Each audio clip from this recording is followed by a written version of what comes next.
Hi, it's Kevin Bates here. So somebody asked me, why are you so down on stablecoins? And I thought I would reason through it in a logical narrative. So let's say you decide you want to launch a cryptocurrency, but the problem with cryptocurrencies is that they're just free floating. They rely on trust by all the parties that they're actually worth what they're worth. So you have this idea that you're going to back the coins in your cryptocurrency with something. So your first thought is, I know what, I'll back it with fiat currency. Okay, it's also free floating. It has value purely because society says it does, but it's got a bit of a history and there are governments and tanks backing it up. So I'll set up a bank account and put the money in there, and that way people will have faith in my currency. But then you're facing a couple of problems. Firstly, if your money's in a bank account, it's probably with a bank that does fractional reserve banking. So although you think that you may have backed your stablecoin with dollars, the fact is only 1/10 of the dollars are actually there. So that's not really sound backing. And the second problem, of course, is the fact that it's fiat. It's also just currency that's been created by edict. So maybe you think, okay, I'll back it with something real. I'll back it with gold.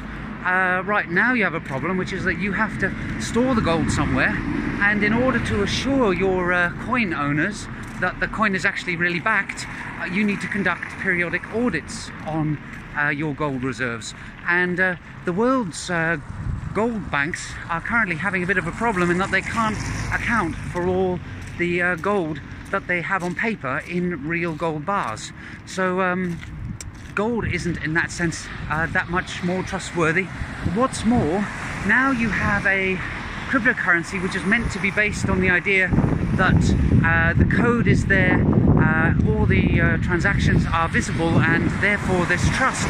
And suddenly you're asking your coin holders to trust your audit. How do they know that they can trust the auditors? The answer is they can't trust the auditors to any real extent other than on faith. So backing it with gold is not going to work either.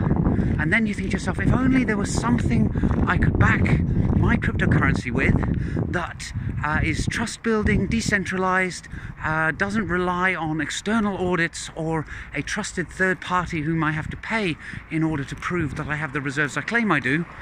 I know what, I'll back my cryptocurrency with Bitcoin, because that satisfies all those things. But those of you who think about that for a second, may sound like a great idea, but what have you done? You've just backed one cryptocurrency with another cryptocurrency. Why not just go with Bitcoin from the very start?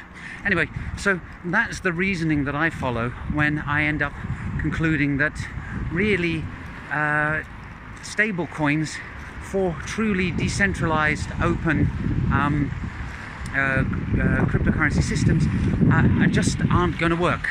I can see no way of backing them with something that can be automatically audited and that is fully trustworthy. So the only thing that really remains is using blockchains in some kind of permissioned way as an accounting ledger between different companies, and that doesn't help ordinary people like you or me.